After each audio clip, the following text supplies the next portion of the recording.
de este coloquio. Este panel se llama Investigación Educativa y Política en 30 años de democracia. En ese sentido, a modo solamente de introducción, cuando pensamos en el comité organizador, que este coloquio necesitaba un panel de cierre o alguna instancia, y habida cuenta de que en las comisiones y foros se iba a discutir ese balance de lo hecho en estos 30 años, pensamos que el rol del panel de cierre tenía que, digamos, trabajar sobre otra cuestión o otras cuestiones, ¿no? Entonces, uno de los criterios que nos parecía y que fue parte del consenso era de tratar de buscar un panel en el cual pueda ser representativo de aquellos colegas que en distintas épocas en estos 30 años ocuparon, puestos o tareas a nivel del Estado, que a su vez ese conjunto de colegas puede expresar en cierta manera las características, los cambios de orientación en estos 30 años, y que además también, como en muchos de los debates que se dieron en mesas y foros, si bien el coloquio apuntaba a esta reflexión de los 30 años, en rigor la historia, o para poder hacer ese balance 30 años, no había empezado con el retorno a la democracia, y que por esa razón el panel también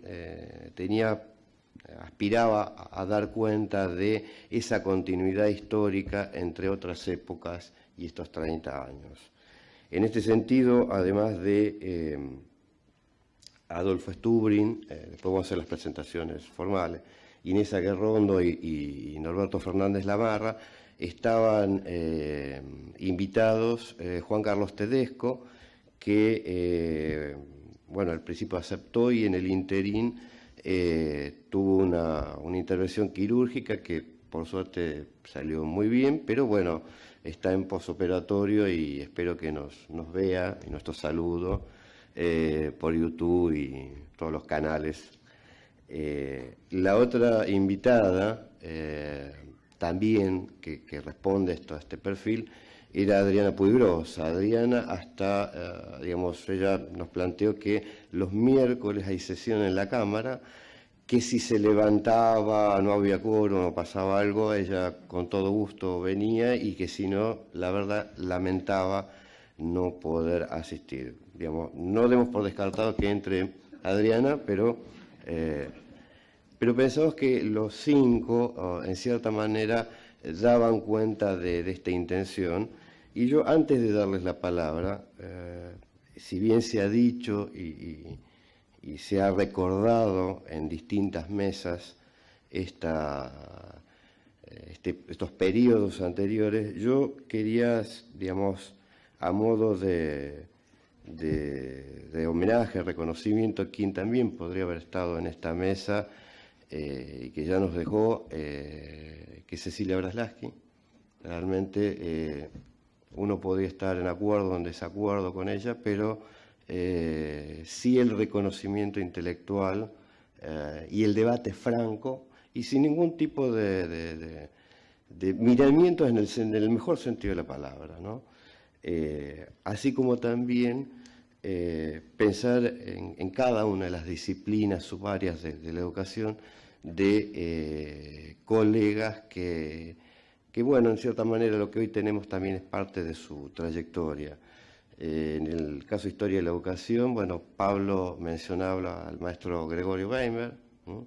A Berta Braslavsky, a Ovide Menin, a Celia Bude-Córsico, Julia Silver, cada una de las instituciones, María Saleme, una lista que sería bueno incorporarlo en menciones y no olvidarnos de ninguno, porque finalmente lo que hoy tenemos también es parte de ese esfuerzo que hicieron esos colegas y que es justo y creo que es necesario esos reconocimientos, porque nos constituyen como una comunidad con historia, con identidad. Dicho esto, y el orden que acordamos fue en el orden en que están, así como los ven, primero Adolfo, después Inés y por último Norberto, para no interrumpir las miradas que se van a plantear. Yo voy a leer brevemente, ya sé que todos lo conocen a los tres, pero bueno, no está de más señalar algunas cuestiones de su trayectoria profesional e intelectual. Adolfo Stubrin es abogado por la Universidad Nacional del Litoral, es profesor titular ordinario e investigador en la Facultad de Ciencias Jurídicas y Sociales y docente de posgrado en la Facultad de Humanidades y Ciencias de la Universidad Nacional del Litoral y de la Facultad de Humanidades y Artes de la Universidad Nacional de Rosario. Fue secretario académico de la Universidad del Litoral entre 1993 y 1996. Desde el 2010 ocupa en esa universidad el cargo de secretario de Planeamiento. En la década de los 80 fue diputado nacional y presidente de la Comisión de Educación de la Honorable Cámara de Diputados de la Nación, presidente de la Comisión Organizadora Nacional del Congreso Pedagógico y secretario de Educación de la Nación. En los años 90 fue consultor internacional en gestión educacional para la OREAL, UNESCO y el PNUD, y desde 1996 hasta el 2010 fue miembro de la Comisión Nacional de Evaluación y Acreditación Universitaria, CONEAU, de la que fue vicepresidente, coordinador de las subcomisiones de acreditación de carreras de grado, evaluación institucional y asuntos internacionales. Representó a la CONEAU en el Mercosur Educativo para la gestión del mecanismo experimental de acreditación MEXA y el ARCUSUR, Sistema de Acreditación de Carreras Universitarias del Mercosur.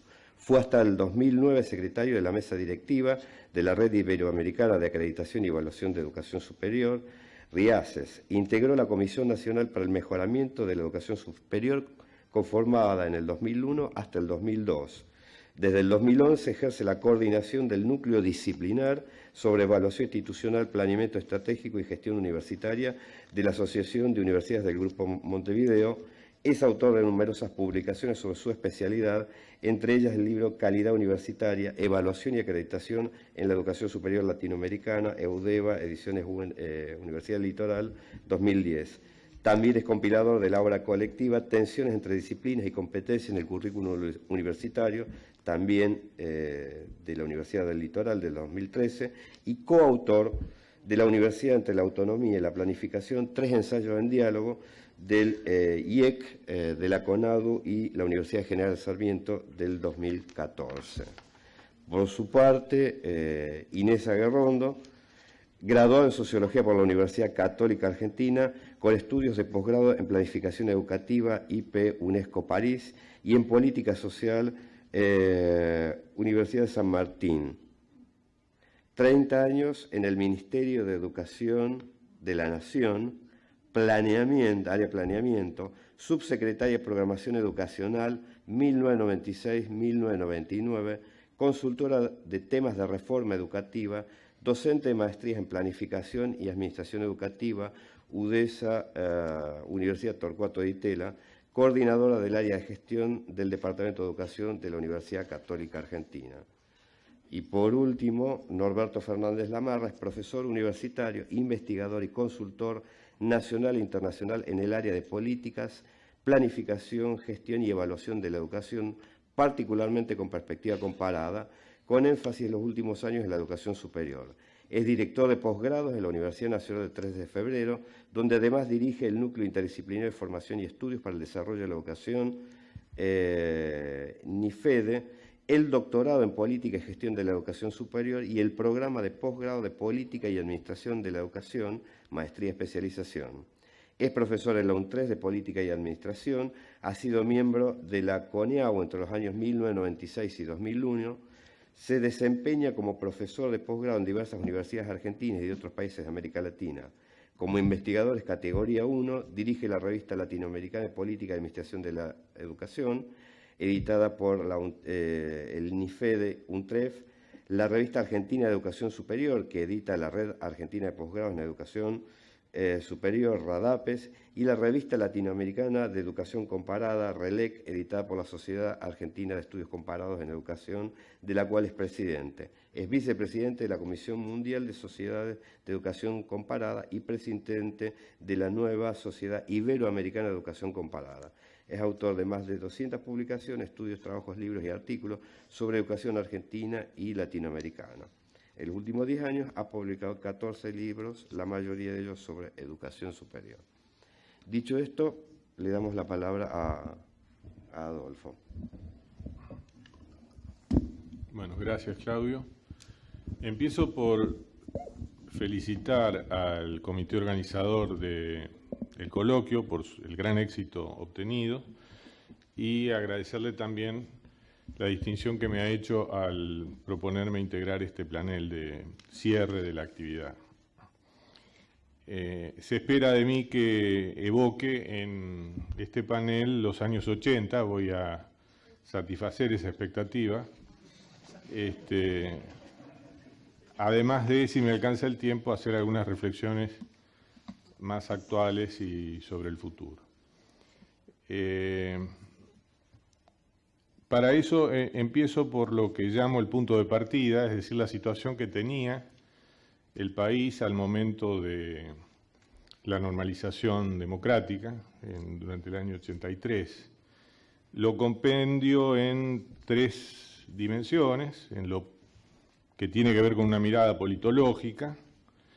Allí señalo que se había producido la transferencia de las escuelas primarias y la disolución del Consejo General de Educación en 1978, con en forma práctica la derogación de la Ley 1420, y esa política dejó pendientes numerosos aspectos sobre el financiamiento y relativos a la cuestión de la unidad del sistema educativo argentino.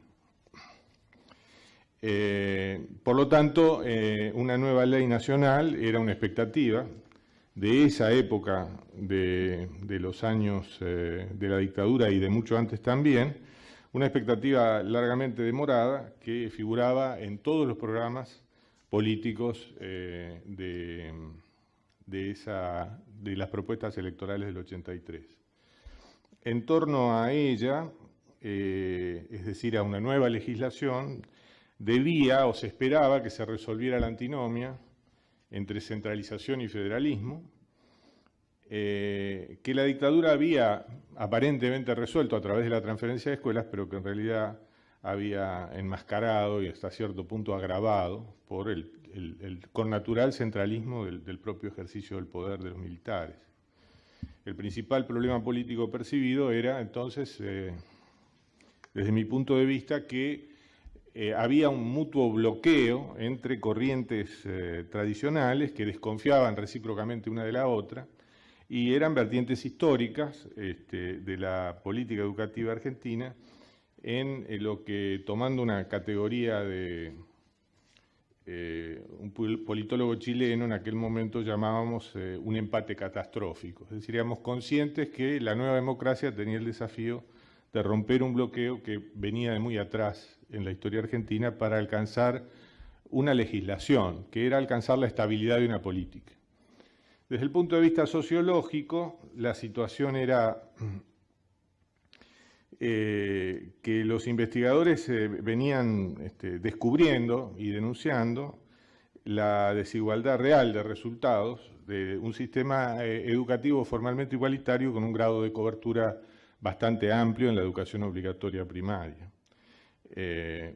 Traigo el recuerdo del libro de la discriminación educativa en la Argentina, de Cecilia, aquí ya homenajeada, que fue editado en el 85, pero que refleja el tipo de orientaciones de la investigación de la época. Rasgar sobre la superficie de la igualdad formal que el sistema presentaba. Por lo tanto, la situación educativa desde el punto de vista sociológico y social estaba atascada entre una especie de formalismo, un tanto ingenuo que pensaba que la cobertura equivalía a la igualdad, y el escepticismo lógico de la mirada crítica ya totalmente divulgada de la teoría de la reproducción de Bourdieu y otros autores. Así que la educación debía buscar su manera propia de contribuir a la integración y a la movilidad de la sociedad en grados y en alcances que superaran la situación existente, que era de todo punto de vista insatisfactoria. Desde el punto de vista pedagógico, creo que el rasgo principal era la de jerarquización cognitiva. Es decir, que tanto sea por las visiones tecnocráticas que habían aparecido durante la dictadura, recuerden ustedes el plan el currículum de primaria del gobierno de Cacciatore en la Municipalidad de la Ciudad de Buenos Aires, que proponía un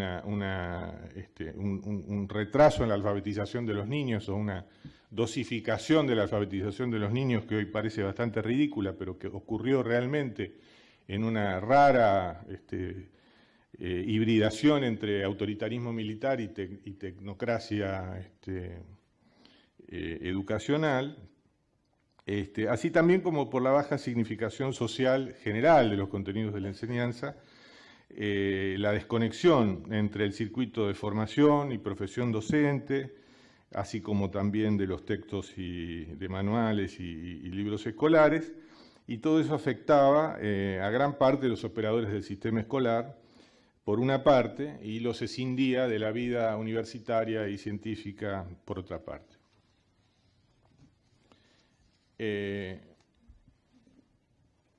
Entrando ya de lleno en la transición a la democracia, yo diría que los primeros años estuvieron muy ocupados por la cuestión de la reparación de los daños de la dictadura, la reincorporación de los cesantes, la reformulación de los programas de formación cívica orientada a la recuperación de la condición formativa del ciudadano, del sistema educativo, la institucionalización del sistema universitario y también del sistema escolar, restableciendo los derechos propios del Estatuto del Docente, por lo menos en el orden nacional y en las provincias se trabajaba correlativamente en los mismos temas, y superando y dejando atrás las cuestiones de censura, represión y las múltiples secuelas de esta política sistemática de la dictadura.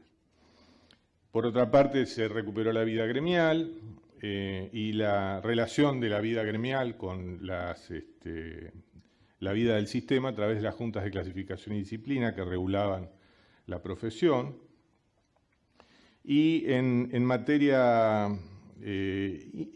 universitaria, la institucionalización de un proceso de normalización que en solo 2 años logró poner en vigencia la autonomía, el cogobierno y los concursos por oposición y antecedentes en las universidades, sobre la base de la reposición de la validez jurídica de los estatutos que habían sido derogados en la intervención del año 66. Esa estrategia se mostró exitosa y hoy tenemos una institucionalidad derivada de aquellos avances. En cuanto al Congreso Pedagógico, que fue aprobado por una ley de convocatoria unánime de las 2 cámaras del Congreso en 1985, y que transcurrió a través de asambleas locales y provinciales hasta la realización de la Asamblea Nacional con delegados designados por todas las provincias a principios del año 88.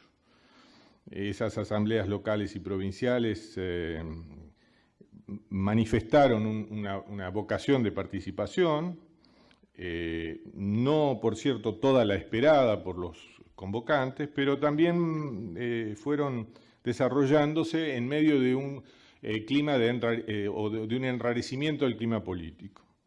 Ese enrarecimiento se debió al deterioro de la situación económica de esos años y sumado a la reacción de los remanentes de la dictadura, de las fuerzas políticas, de los contingentes de activistas y demás remanentes de la dictadura, que reaccionaban frente al juicio a las juntas y la política de derechos humanos. De modo que El Congreso Pedagógico fue una instancia participativa que, por analogía con su homónimo del siglo XIX, se propuso convocar a la deliberación pública para promover la prioridad para la política pública. Es decir, en realidad lo que el Congreso Pedagógico se propuso era que la educación fuera una prioridad de política pública. No teníamos en ese momento la frase prioridad de política pública que tenemos hoy, pero en realidad esa era la idea. Incrementar significativamente las inversiones que el Estado hacía en el sistema educacional.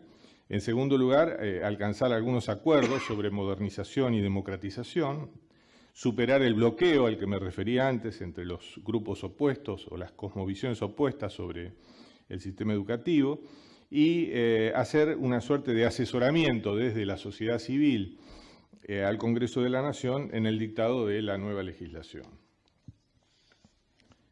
El tercer aspecto es la penuria. Bien se llama a la década del 80 la década perdida en América Latina. Eso se debió a los efectos de la crisis de la deuda, sumada a la deuda de guerra de la Argentina, los bajos precios internacionales y de la producción primaria exportable por parte nuestra, y sumado a eso las altas tasas de interés en el mercado de capitales. Es un combo muy, muy complicado que realmente arrojaba tasas de crecimiento bajas y retraso en los planes de reactivación de la economía. El resultado fue una abismal falta de recursos públicos, es decir, una inepcia fiscal muy, muy fuerte, atenuada durante la vigencia del Plan Austral, que arrancó en el 85, pero recrudecida con los resultados electorales desfavorables para el gobierno en el año 87. Esa situación desató pujas distributivas entre la nación y las provincias, que se encalmaron un poco recién cuando se produjo un acuerdo tardío sobre la cuestión de la coparticipación federal entre la nación y las provincias, celebrado a fines de 1988 con una ley que creo que todavía está vigente. Bueno, por otro lado, la movilización sindical, legítima sin discusión, basada en reclamos indiscutibles, pero muy espoleada también por la oposición y por muchos gobernadores que esperaban que el Estado Nacional resuelva sus propias dificultades, más allá de los cumplimientos que el Estado Nacional hacía de las cuotas de coparticipación debidas, y que llevó a esa recordada huelga de principios del 88, que fue una de las más prolongadas, de las más intransigentes, y que marcó un cambio en el modelo sindical docente, desde las viejas y románticas asociaciones del magisterio a un modelo más parecido al de las uniones obreras de los obreros industriales.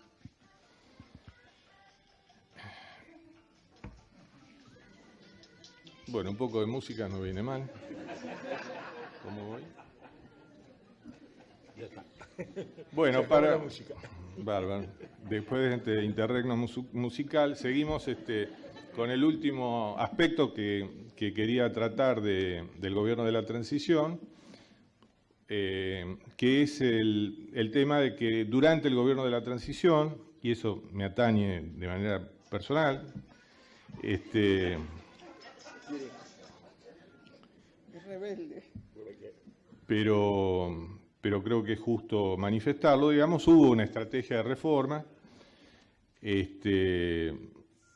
muchas de ellas ejecutando recomendaciones surgidas del Congreso Pedagógico, por ejemplo, la de formar el ciclo básico de la escuela secundaria en un bloque que constituyera los 11 años de obligatoriedad escolar que el Congreso Pedagógico recomendó realizar, y por lo tanto se desarrollaron a partir del año 87, desde el Ministerio de Educación de la Nación, algunos programas como el de Maestros de Educación Básica, el Instituto Nacional de Perfeccionamiento y Actualización Docente, el Ciclo Básico Unificado y el Ciclo Básico General, que era una política sobre la educación media a las 1000 escuelas que estaban bajo administración directa del Estado Nacional, con una política de transformación moderada en el grueso de ellas y un grupo de unas cuantas decenas de escuelas en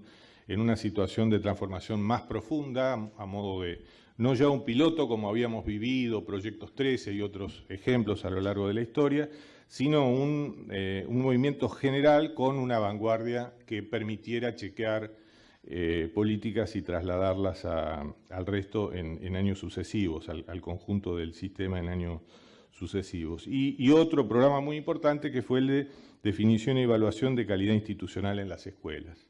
Cada uno está asociado a nombres, el MEB está asociado a Oidemenim, recientemente designado, el INPAD a Clotilde Yapur, que creo que estuvo hasta hace un rato, no la veo, el CBU y el CBG a Beatriz Santiago, y el programa de calidad institucional a Pedro Lafourcade.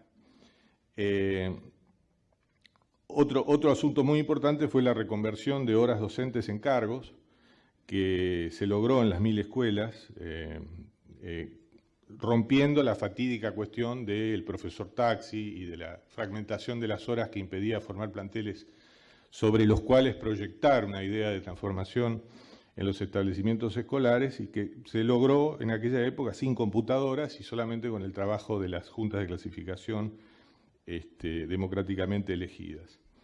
Bueno, esa política dirigida a las escuelas secundarias, normales, institutos superiores y colegios técnicos del CONET en manos de la Nación, definía una estrategia que quería servir de vanguardia o por lo pronto marcar rumbos a las provincias, usando ese poder de intervención sobre el sistema en manos nacionales como referencia para, dada su buena distribución territorial, para las provincias, y tratando de erigirlos en suerte de un liderazgo del Estado Nacional, que no era una jurisdicción más a la par de las demás, sino que tenía un proyecto de avanzada, mientras lo cierto es que en esos proyectos se tomaron muchísimas actividades pioneras e innovadoras que habían surgido de las provincias, es decir, varias provincias habían estado adelantadas con iniciativas de cambio muy valiosas, cuyos primeros resultados,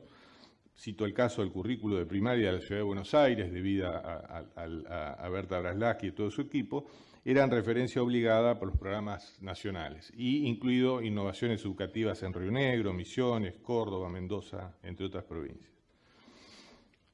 Bueno,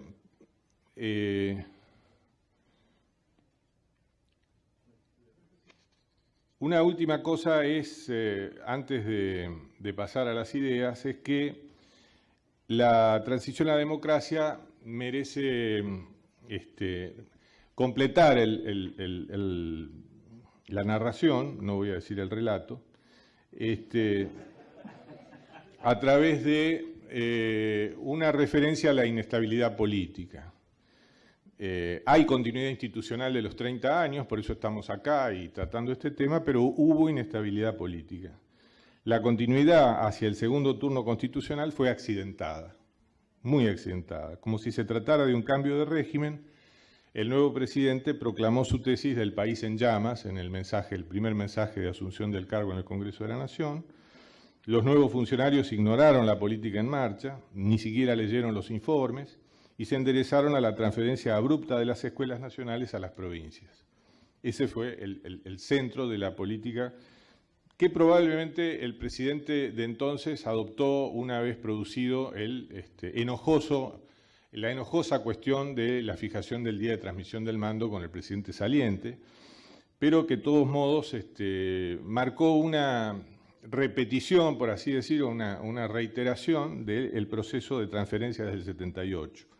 Ese proceso se completó desprendiéndose de los 1000 establecimientos en manos del Estado Nacional, que se realizó en el 91, y de poco valió las protestas, los abrazos a las escuelas normales y otros episodios de resistencia, porque la decisión estaba tomada por una poderosa coalición de intereses y de visiones, entre los que formaba parte la visión corporativa privatista y la visión economicista de que era financieramente economizador para el país tener el gasto educativo en las provincias, cuando en realidad racionalmente uno analiza que no se economiza nada, pero esa era la visión tecnocrática que tenía vigencia entonces. El principal argumento y el componente más estratégico de un cambio orgánico de la educación, que hubiera sido el uso de esas 1000 escuelas con una intencionalidad política transformadora, había sido lamentablemente desbaratado. Surgió entonces el Ministerio de Educación sin Escuelas, oxímoron si los hay, digamos, que todos conocemos y que todavía está sujeto a prueba de su posibilidad y de su éxito, ¿no? Sigue estando en cuestión, digamos. Bueno, por lo tanto, estas políticas que yo narro sobre la transición democrática se convierten en una especie de geología, es una capa subterránea a la que solo se puede llegar por excavación, o si ustedes quieren una arqueología, porque no quedó nada de aquello, y solamente en congresos de esta naturaleza uno tiene el lujo de poder decir lo que se hizo, lo que se intentó hacer, lo que se empezó a hacer y imaginar lo que hubiera podido ocurrir si el desenlace no hubiera sido el que fue, es decir, la discontinuidad política completa entre dos gobiernos del mismo régimen político.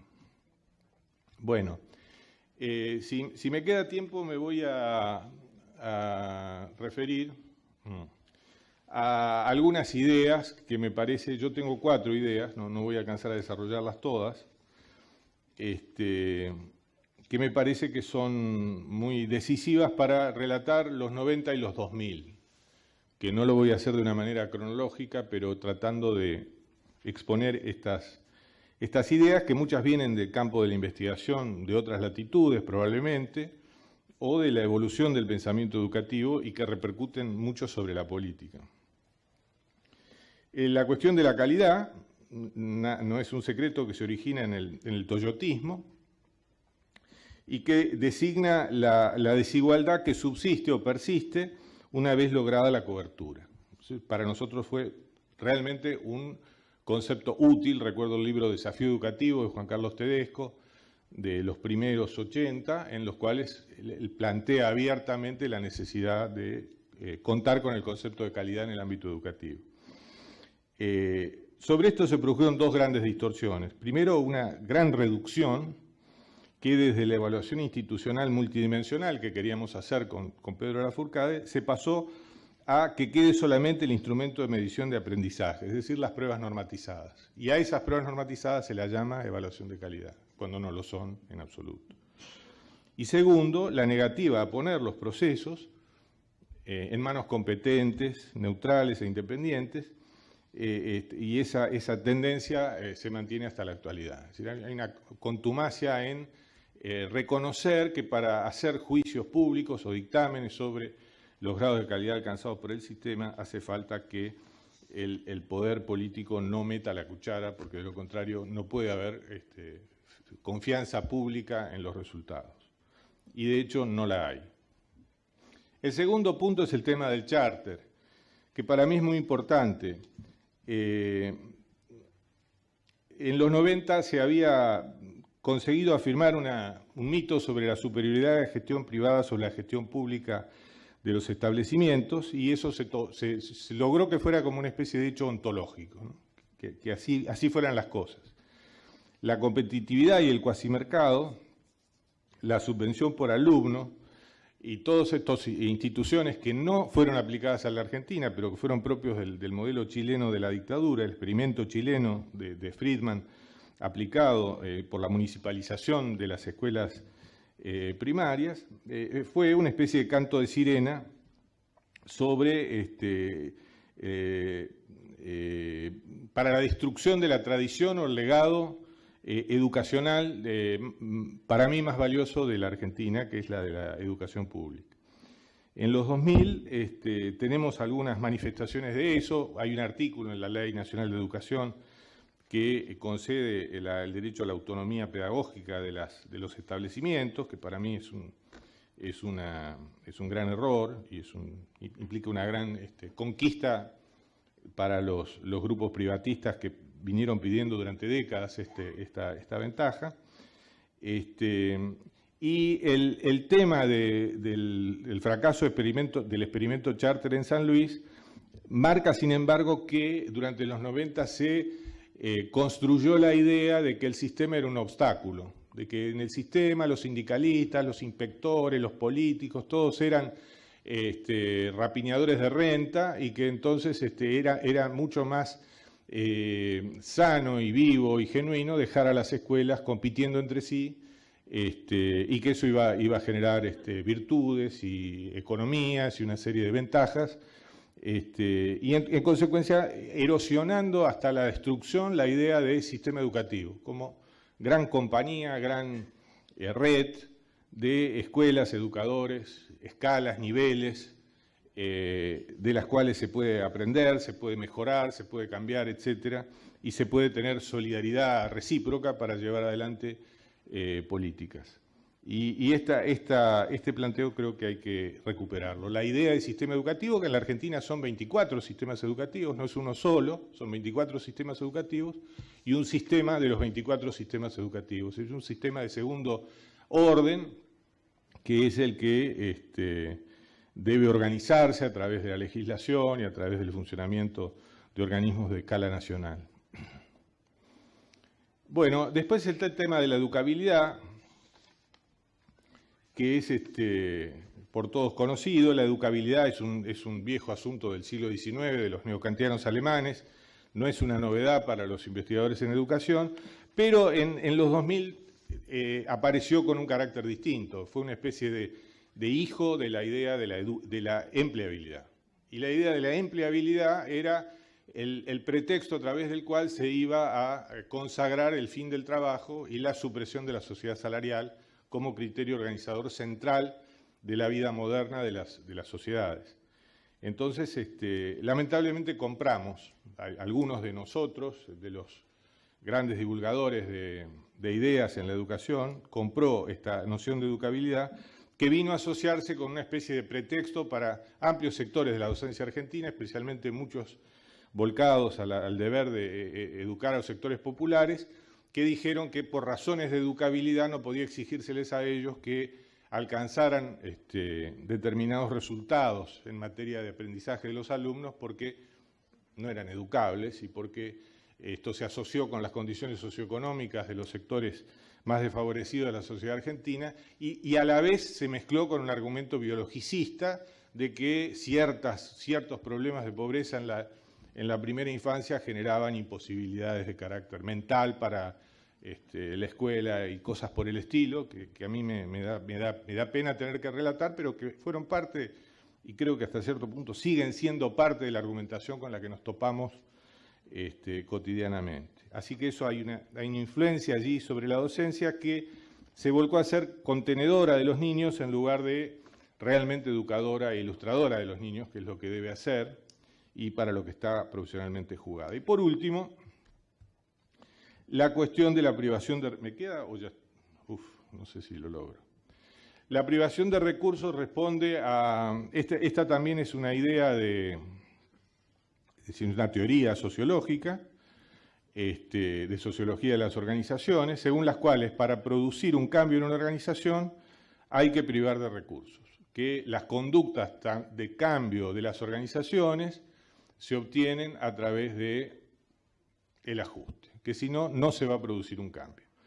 Esta es una respuesta bastante racional que después de muchos años yo logré encontrar para explicar los 10 años de congelamiento salarial de la década del 90. No hay otra forma de entender por qué, habiendo solvencia fiscal como la que se tenía en los años 90, el salario estuvo estancado durante los 10 años, aparte de que había un sistema de adicional a la asistencia perfecta y otros mecanismos, pero lo cierto es que los gremios muy sobre el final, con la carpa blanca, etcétera, se las ingeniaron para generar una movilización cuando habían atravesado 10 años de congelamiento salarial. Por supuesto que hay que reconocer que ese congelamiento salarial, siguiendo la teoría de la privación de recursos, estaba combinado con el financiamiento de montos discrecionales para incentivos selectivos que se volcaban sobre el mismo personal al cual se le sometía a la dieta salarial. Esa estrategia debe decirse sobre el fin de la crisis, sobre el pico máximo de la crisis, de colapso, digamos, del 2001 y 2002, fue sustituido durante la década siguiente por las reivindicaciones gremiales, la satisfacción de las reivindicaciones gremiales por los gobiernos actualmente vigentes. Pero la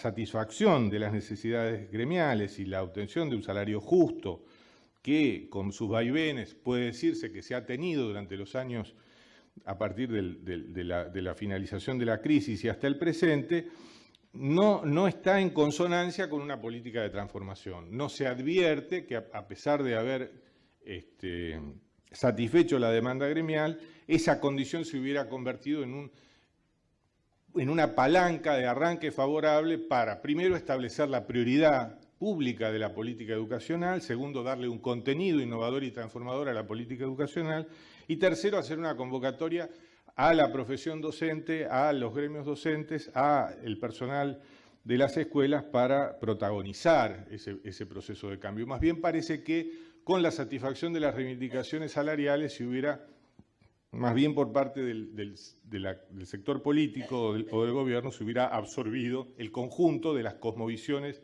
del sindicato acerca de cómo debe conducirse la educación. Bueno, este sería mi pasaje por las 4 ideas, y si bien tengo un saldo que me queda pendiente, no quiero abusar del uso de la palabra. Muchísimas gracias.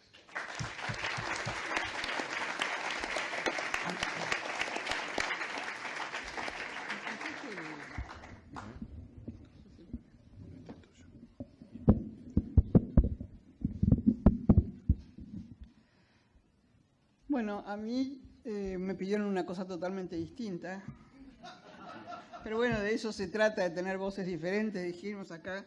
Entonces, mi presentación va a estar más atada a agregar algunas cosas que se han dicho acá en los grupos y en las sesiones, para completar un poco de la historia de los inicios de la investigación educativa, y después quisiera hacer algunos comentarios de mi historia vivida, digamos, que señalen lo que yo entiendo que son las dificultades de esta temática que nos importa tanto, que es la relación entre la investigación educativa, las políticas, la capacidad de generar conocimiento que pueda ser utilizado para mejorar la educación, etc.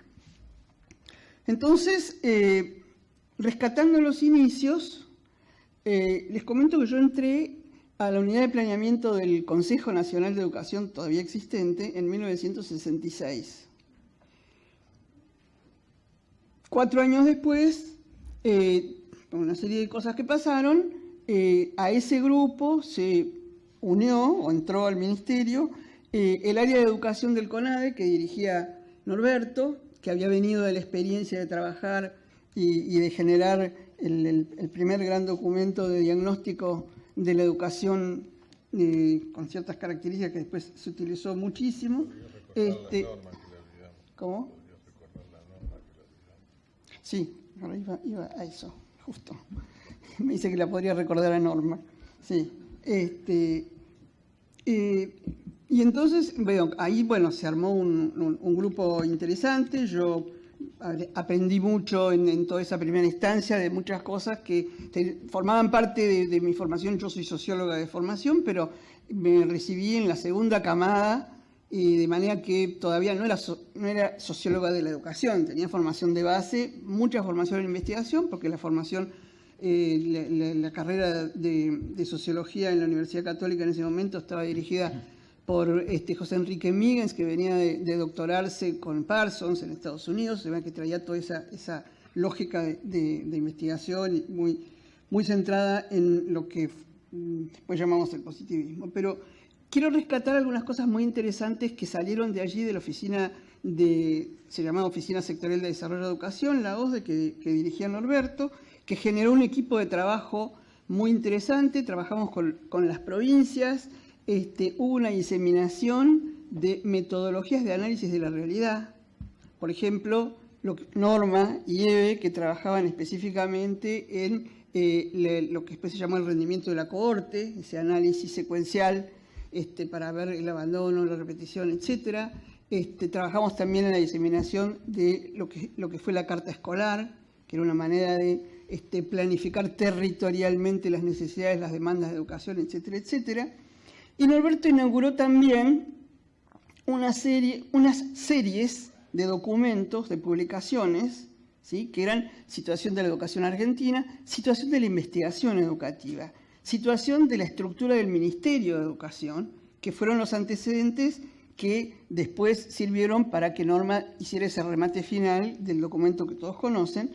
Pero bueno, yo estuve analizando ahora, creí que los tenía en casa, no los tenía, así que entré a la Biblioteca Nacional de Maestros y allí tenemos dos documentos, uno de estructura educativa del Ministerio de Cultura y Educación de la Nación del 74 y otro de estructura educativa del Ministerio de Cultura y Educación de la Nación del 77.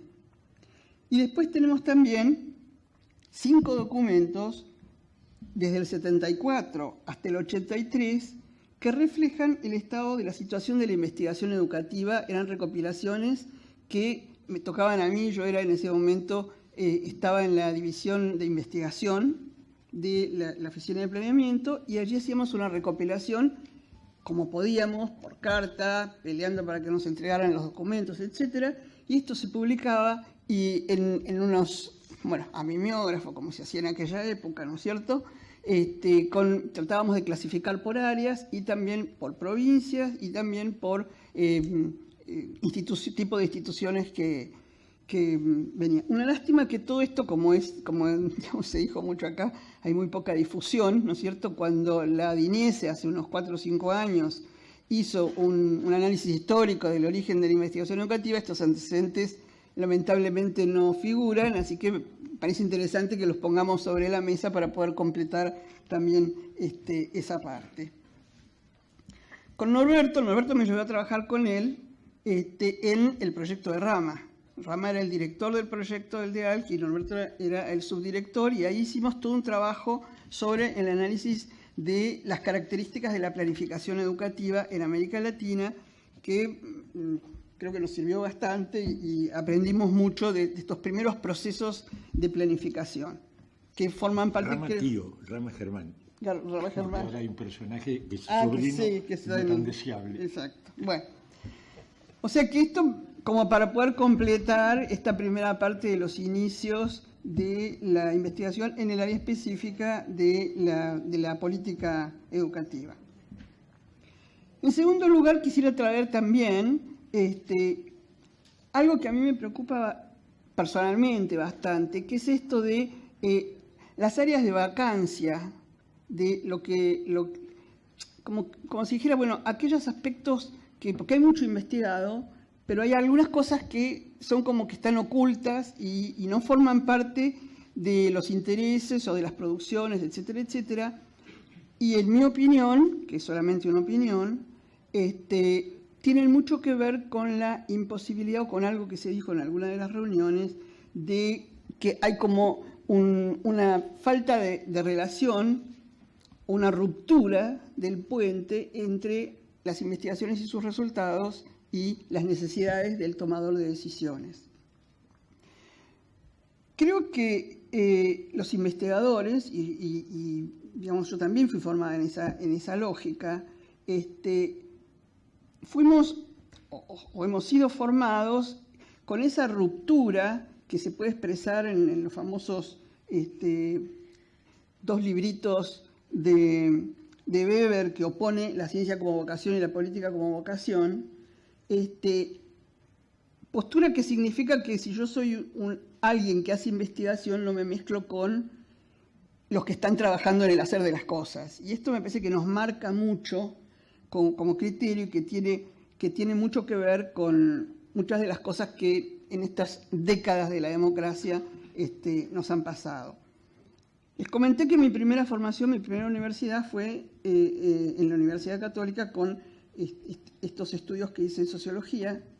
Creo que mi segunda gran salto de formación fue unos grupos de estudio que tuvimos durante la dictadura, grupos no oficialmente, porque no se podía hacer, en donde trabajamos con Waldo Ansaldi y con Atilio Borón sobre análisis gramsciano, fundamentalmente estudiando temas que tenían que ver con historia argentina, comprensión de la realidad, etcétera, etcétera. Esto me marcó mucho y me puso en situación de cuestionarme qué estábamos haciendo desde lo que era la oficina de planeamiento del ministerio. Yo seguía trabajando allí, y nuestra producción fundamental era hacer diagnósticos, hacer planes que se sucedían y no se cumplían. Y yo me acuerdo que en ese momento dije, yo quiero que mi pasada por el mundo tenga algún sentido para gente en particular, no para escribir cosas que van quedando en una biblioteca y nadie utiliza. Y esto me llevó años después a decir sí cuando tuve que meterme en gestiones más directas. Yo venía, como vieron por mi currículum, trabajando durante muchos años en el Ministerio de Educación y trabajando también con las provincias, haciendo asesoramientos, pero siempre en el campo de la planificación, de la investigación, etcétera, etcétera. Acá viví en carne propia muchas de las cosas que se dijeron acá, en estos 2 días de trabajo. Esto de que el área del análisis de las políticas o de la política educativa ha estado mucho más imbuida del pensamiento crítico que de la capacidad de propuesta.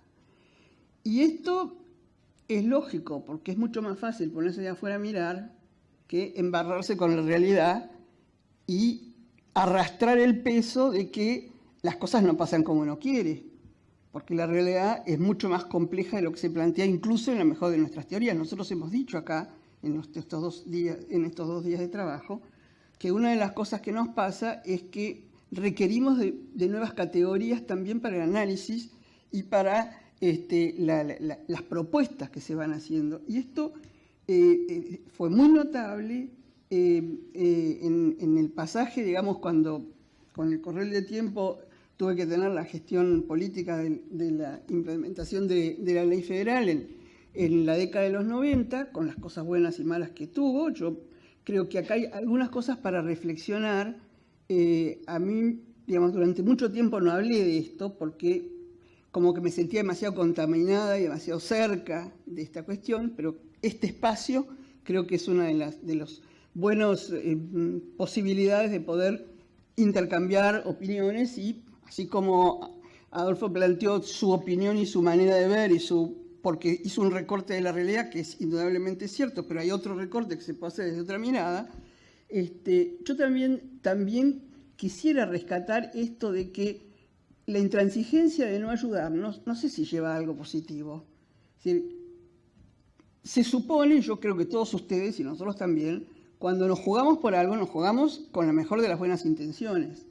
Y esto de que lo que se mira en el otro es la imagen que tengo de lo que yo no haría y entonces todo es criticable, no sé si nos lleva a un buen final en los procesos que todos queremos de mejora de la realidad, que todos queremos de una educación más justa, más equitativa, en donde se puedan resolver las famosas deudas del pasado para hacer algo así.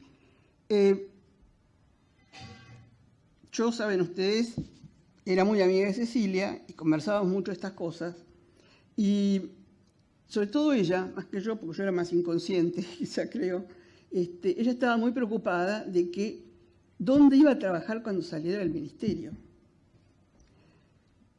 ¿Qué iba a pasar con eso? ¿Quién le iba a dar trabajo? Y tengo que decir con toda honestidad que tenía razón, porque ella quiso volver a Flaxo y en Flaxo le dijeron: acá no tenés lugar. Así me lo contó ella. A pesar de que ella tenía un proyecto de la FOR con su dinero, o sea, no era un problema de recursos, no era un problema no tener espacio en ese sentido. Y por eso ella entró al IPE con su proyecto de la FOR, trabajó ahí hasta que después se fue a Ginebra.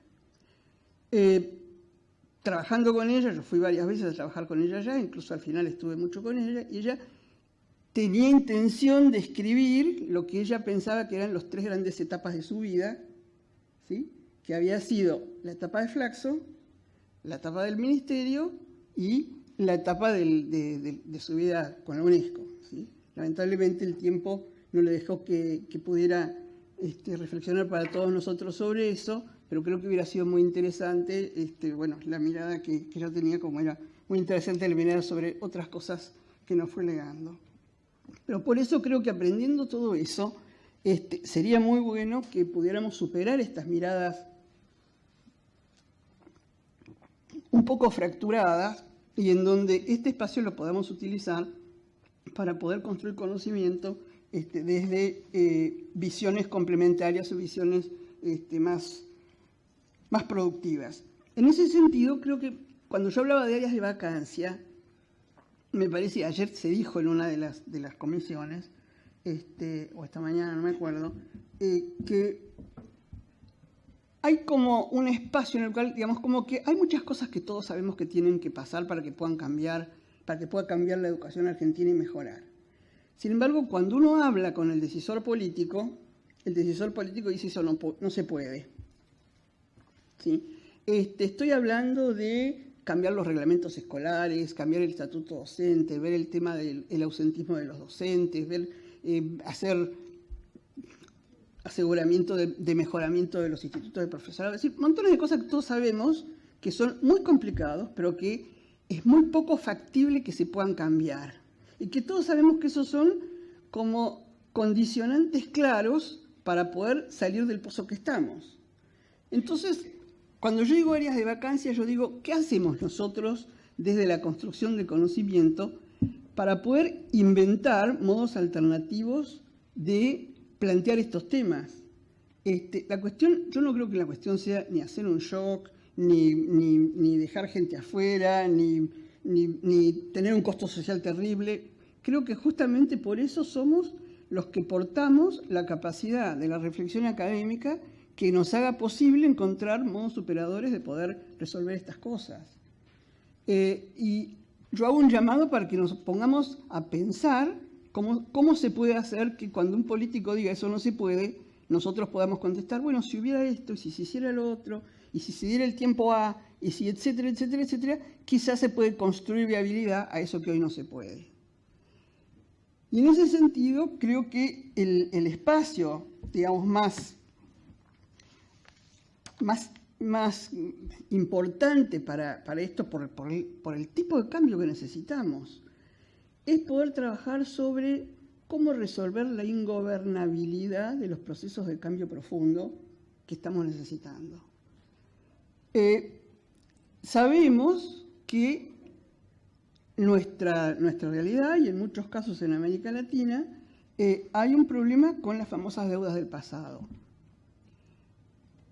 Mi opinión personal, digo mi opinión personal porque puede ser que no sea cierto, pero mi opinión personal es que esas deudas del pasado están provocadas en gran medida por ciertas características del modelo actual o del modelo tradicional de educación que en sí misma llevan la semilla de la discriminación, de la segmentación, etc. Es decir, propuestas pedagógicas que no contemplan las características de ciertos sectores, modos de organización del trabajo escolar o de asignación de los docentes que hace que los docentes que tienen menos experiencia trabajen con los sectores que más necesitan, cosas que todos sabemos, ¿sí? Entonces, esto creo que es un área, esta área de la gobernabilidad, me parece que es un área muy interesante y que es, si quieren, el área que a mí más me preocupó a partir de mi reflexión cuando salí del trabajo del ministerio, de haber estado en la cuestión de la reforma de la ley federal. Ahí me empecé a preguntar cómo se hace para cambiar, qué pasó con otras sociedades que pudieron cambiar, cuáles fueron las condiciones. Yo ya conocía y lo seguía bastante a todo el grupo de Ontario, al grupo de Fulham, y por ahí encontré en uno de los libritos de la trilogía de Fulham de Change Forces, una frase que él dijo que una de las bases que él había utilizado para comprender las reformas ha sido la combinación de nuevas teorías, en particular la teoría del caos, que le ha permitido tener nuevos insights y mejores maneras de comprender los procesos de cambio educativo.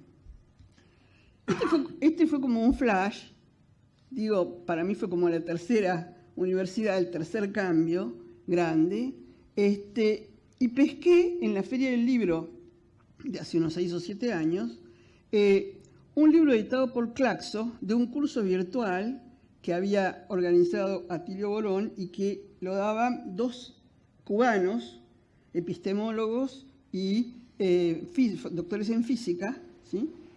Sotolongo y Delgado, y el libro se llama La Revolución Contemporánea del Saber y la Complejidad Social. El libro es del 2006,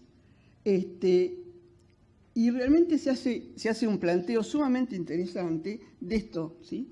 De lo que ellos llaman la revolución profunda del saber, que en pocas, digamos, líneas, lo que postula es que el modelo de visión de la realidad social desde el positivismo o esta lógica de causa-efecto y del experimento, etcétera, tiene que ser superado con otros modos de mirarlo que tienen que ver con la teoría del caos. Hay un libro muy interesante de una española que se llama La metamorfosis del cambio educativo, María del Mar Rodríguez Moreno, que ella habla de las comunidades interpretativas del cambio en educación, en donde retoma esto y creo que resulta muy, muy interesante para poder plantearlo. Pero 3 o 4 cositas alrededor de esto. Lo principal es que este nuevo modo de mirar la realidad educativa, la realidad social, cuestiona la causalidad lineal y levanta la idea de la existencia de la causalidad probabilística. Y esto que plantean Sotolongo y Delgado, que me parece una idea sumamente interesante, que ellos dicen que el lugar de la creación humana ha cambiado de describir el mundo con el experimento a co-crearlo, entrando en el proceso de toma de decisiones en los distintos aspectos. Por eso, esto es lo que me lleva a pensar que sería muy productivo dejar de ser críticos, o sea, de mirar desde afuera, para poder ser creadores de propuestas, para poder entrar adentro de los procesos y poder salir de esta situación de empate técnico en el cual hace más de 30 años, yo estoy diciendo por lo menos 50, que es lo que yo tengo de vida profesional, en el cual venimos planteando las diferencias entre la investigación y la toma de decisiones, el tema de que la toma de decisiones se hace con un criterio y la investigación con otra, y me parece que si no podemos mirar todo esto desde otro lugar, vamos a seguir reproduciendo ad infinitum estas mismas cuestiones sin poder superarlas. No hay garantía de que una propuesta distinta nos lleve a eso, pero por lo menos hay la chance de que podamos empezar a cambiar.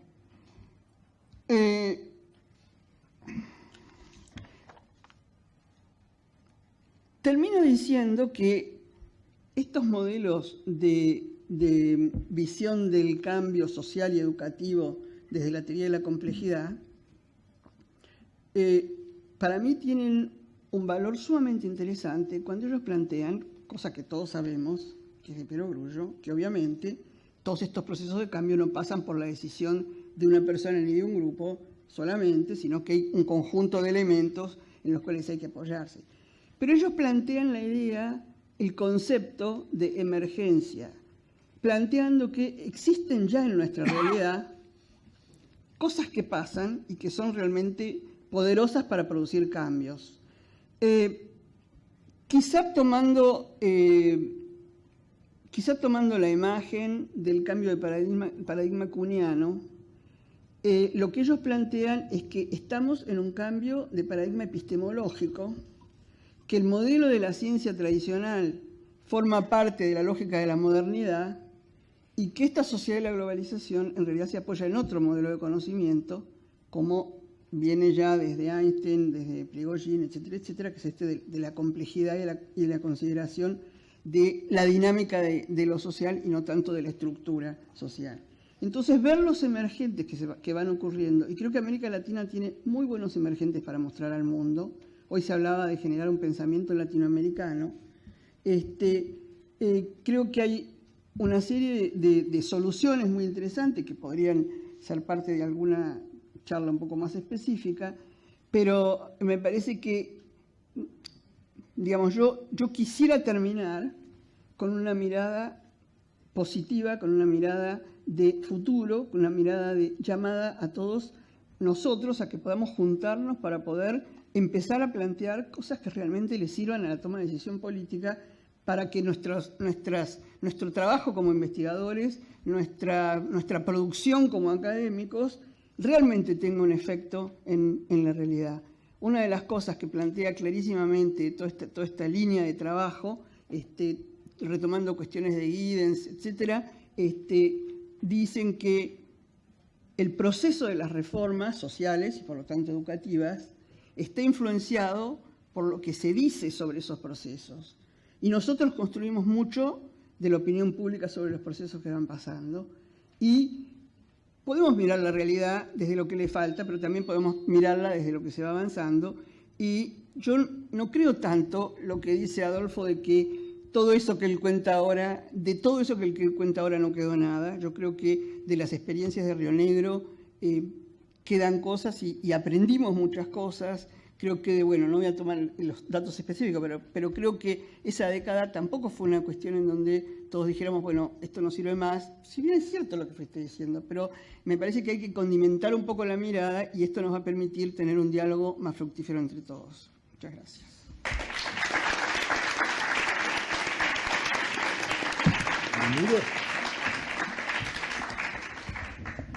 Me llevo los elementos de tortura. ¿Dónde vas? ¿Querés venir acá? Ah, ¿la puedes traer? Ah, bueno. Bárbaro.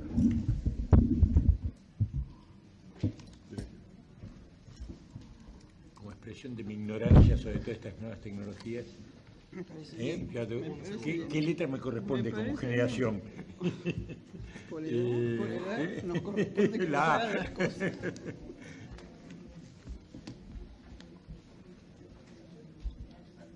Muy interesante. Te mando una cosa que tengo escrito sobre gestión de transformación rápida desde la comunidad. Bueno, buenas tardes, ya casi buenas noches. Nos toca ir cerrando este excelente coloquio. Quiero agradecer a los amigos, colegas que han trabajado tan fuertemente la invitación y felicitarlos. Realmente lo decía hace un rato en la reunión, que creo que debe superar las expectativas que tenían, ¿no es cierto? Eso es lo que nos abre una nota de optimismo.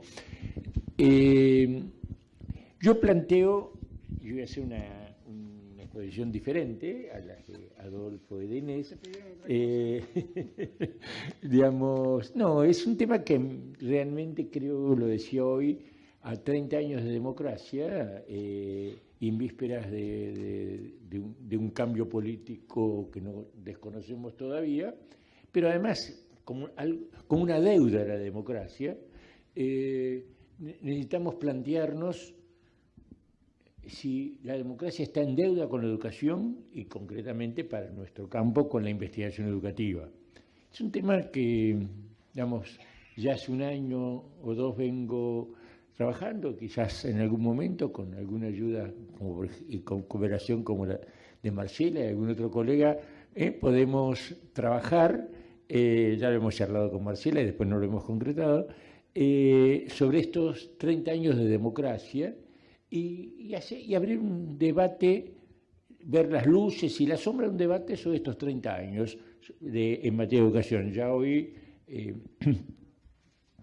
Adolfo dio una perspectiva sobre eso y creo que incluso lo que dijo no es el momento para discutirlo, pero da bases para nuevos planteamientos y esto es lo planteo.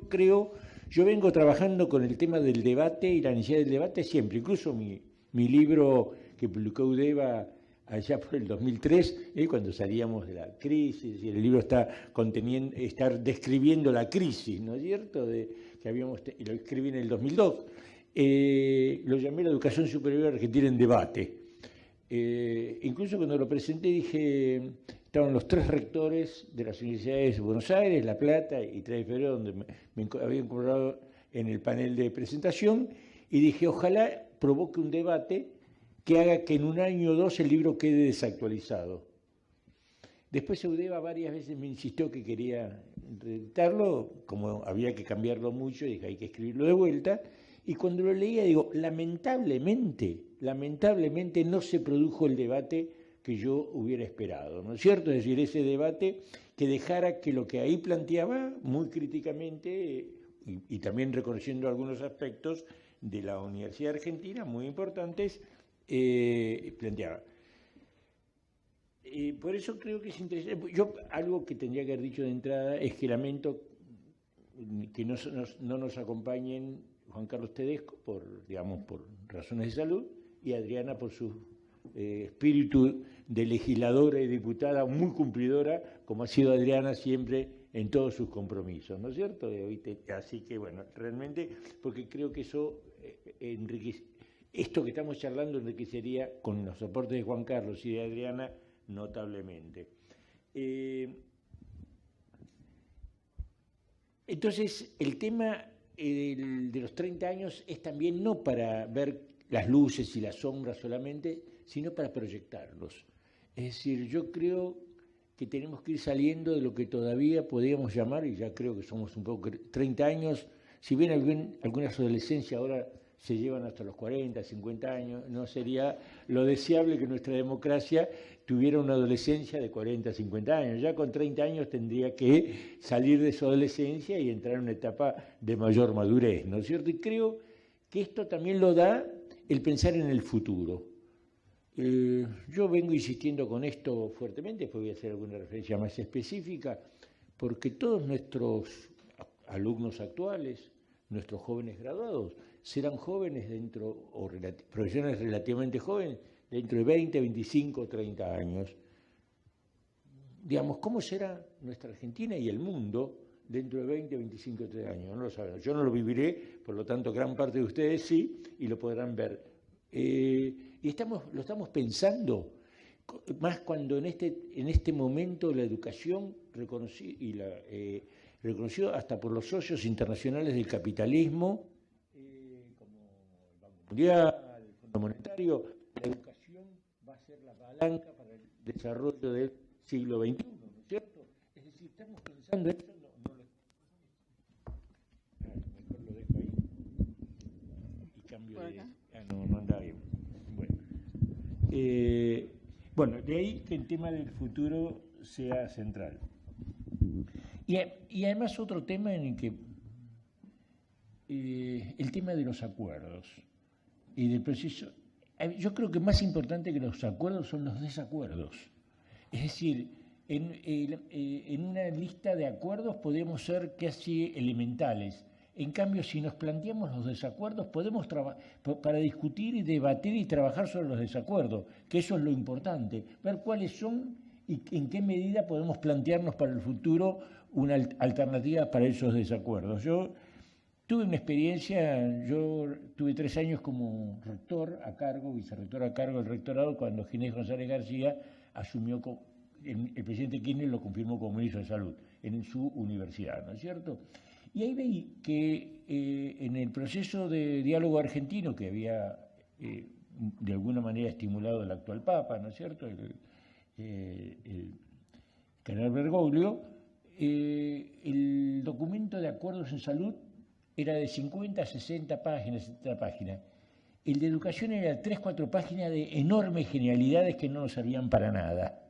Es decir, esto está expresando... Ginés González García tomó algunas medidas importantes en temas de salud, por ejemplo los medicamentos genéricos, en base a que tenía el respaldo de todos los sectores de salud y esas 50, 60 páginas. Digamos, ojalá podamos en el futuro poner un documento de 50, 60, 100, 120 páginas para tener nuestros desacuerdos y el debate sobre nuestros desacuerdos.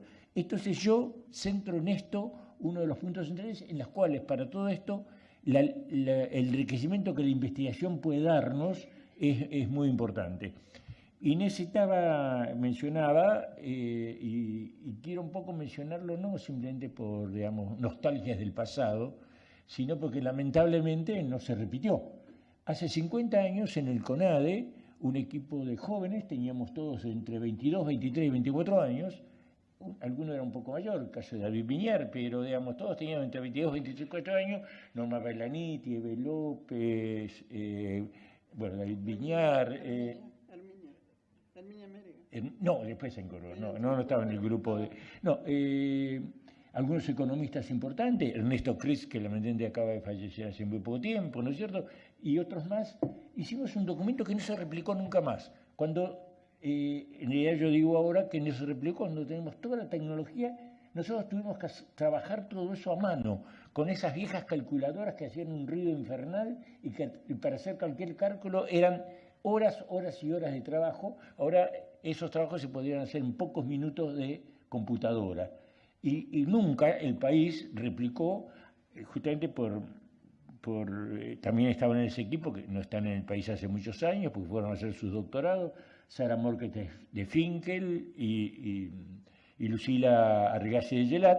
Y Lucila, que se acaba, ya hace un tiempo que se jubiló a UNESCO como directora, dice, son 50 años de este trabajo y tenemos que, me acaba de plantear, tenemos que ver qué pasó en estos 50 años, de un diagnóstico formidable para lo que podían hacer en ese momento, que contiene un montón de investigaciones que no se vuelven. Le dimos por primera vez números a la deserción escolar, en primaria, en media y hasta en la universidad, lo que ahora no sabemos. Ya en ese momento le pudimos dar número a la deserción en la universidad.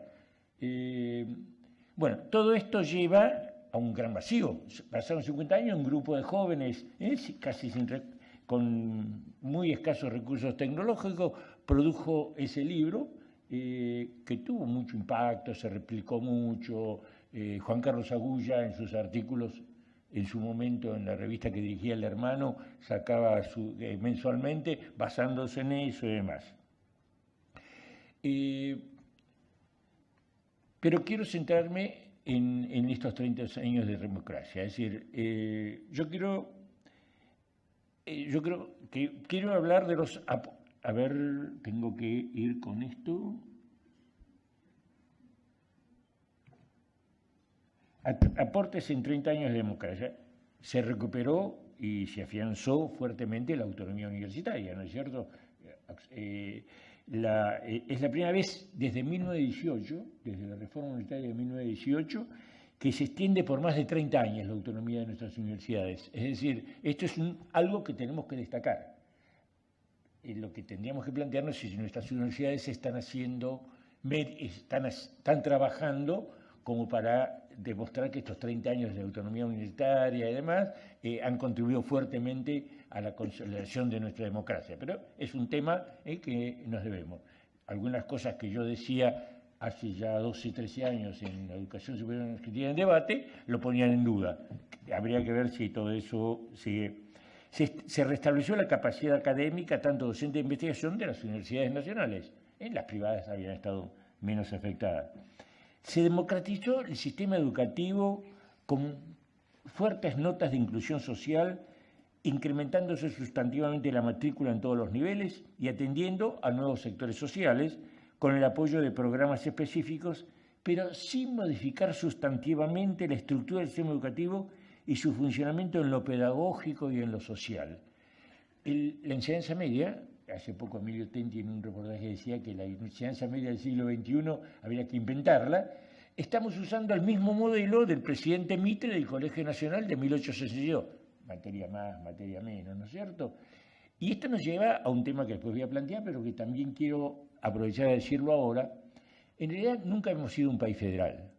Ya Mitre, en 1862, a 9 años de la Constitución, crea los colegios nacionales para formar a los dirigentes de las provincias desde la nación, ¿no es cierto?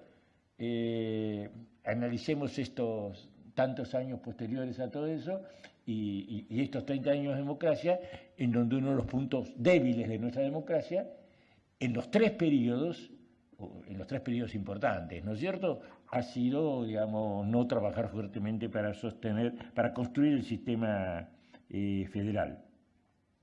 Se crearon innumerables instituciones educativas, un alto número de universidades nacionales y también algunas menos privadas, bueno, algunas privadas en el periodo 90-95, muchas menos del funcionamiento de la CONEAU, y se desarrolló ampliamente la oferta de carreras universitarias, se desarrolla el posgrado y la investigación educativa. Se sancionaron leyes importantes, la Ley Federal de Educación, la Ley de Educación Superior, la Ley de Educación Nacional, la de Financiamiento Educativo, es decir, o sea, el Congreso fue dándonos bases para trabajar en el sistema educativo. Más allá de las discusiones que podamos tener sobre la ley federal, yo tengo un concepto que puede ser muy discutible, que yo creo que fue peor la ejecución que la propia ley, es decir, que lo negativo de la ley fue lo mal que se ejecutó, no tanto el contenido de la ley, pero eso daría lugar a no tenemos tiempo de discutirlo. La ley de educación superior era peor en su redacción que en lo que se implementó, a mi juicio, si muchos de los vicios que tenía la ley de educación superior no fueron aplicados o fueron de alguna manera superados por la realidad. La ley de educación nacional, un excelente texto creado por Juan Carlos Tedesco, de su redacción en su casi totalidad, con la maestría de Juan Carlos en todos estos temas, de algo que no podemos casi ninguno oponernos. Yo me preguntaría, no voy a hacer hoy, cuánto de las cosas importantes, por ejemplo el tema de la doble escolaridad, desde que se sancionó la ley se ha implementado. Se transfirieron las escuelas en los 90 de enseñanza media y superior a las provincias sin fortalecer adecuadamente los aspectos vinculados a la capacidad política y técnica de las provincias. Es decir, no hemos fortalecido el federalismo. Y se plantearon, fíjate que apurarme, se plantearon diversos programas para la relación del personal docente. Adolfo mencionó el de los 80, ahora básicamente con el Infot. ¿Cuáles son algunas posibles deudas de la democracia para el debate? Escasas innovaciones significativas para el mejoramiento de la organización y funcionamiento del sistema educativo, particularmente en cuanto a la enseñanza media, a la superior, tanto la universitaria como la no universitaria, y particularmente la vinculada con la oferta educativa para los sectores sociales pobres. Me gusta mucho un concepto de Ana María Escurra, que no es de ella, que ella utiliza e investiga, la inclusión excluyente, ¿no es cierto? Es un concepto en gran medida. El tomo de Diana Chiroley del panel sobre universidades, hay una relación esquiva entre política e investigación. Esa expresión de Adriana me gustó mucho. Y también habló Adriana, hizo una mención ayer, que la investigación educativa sirve para prevenir y alertar en el campo de la relación con la política.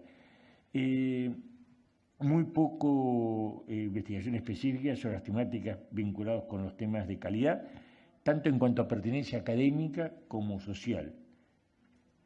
Ya dije, limitada investigación para el fortalecimiento del federalismo en educación y para el mejoramiento de la gestión de la educación a nivel provincial y escolar. Falta de la necesaria investigación, y esto yo creo que por ahí en algunos de los paneles o foros se puede haber tratado, en los que yo estuve no, porque quizás por el tema.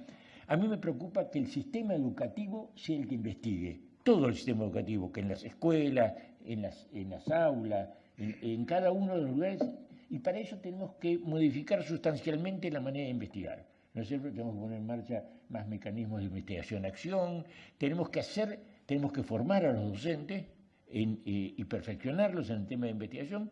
Esto es algo que a mí me preocupa, que si el Infot, en realidad es Infot, lo está haciendo o no en la formación docente. Algunos datos que tengo no en una forma suficientemente fuerte. Tenemos que mejorar la supervisión escolar y la gestión.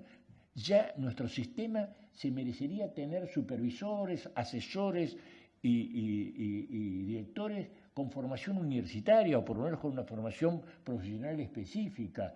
Es decir, tenemos la capacidad para hacerlo. El tema de las estadísticas. Nosotros teníamos, cuando hicimos el trabajo de CONADE, hace 50 años, teníamos un sistema estadístico que se manejaba a mano casi, y teníamos muy buenas estadísticas. Ahora las destruyó la dictadura, un ministro que no quiso que se mostrara la deserción escolar. Y todavía la democracia en estos 30 años no ha logrado reconstruirlas totalmente. Esto del ministro de la dictadura, no quiero que hagan ningún paralelo con el tema del INDEC y la destrucción del sistema de datos para la inflación, ¿no es cierto? No tiene nada que ver, tiene algunos puntos nada más. La pertinencia, estas posibilidades deben plantearse para el debate en los ámbitos políticos técnicos y por los académicos. Vamos a apurar también consideraciones sobre inversión educativa en estos 30 años. Importante desarrollo en los ámbitos universitarios, lo estamos viendo, ¿no es cierto? Sí. También en el CONICET, aunque yo quise saber datos, no está. No, tengo que. Ahí está. Ahí está.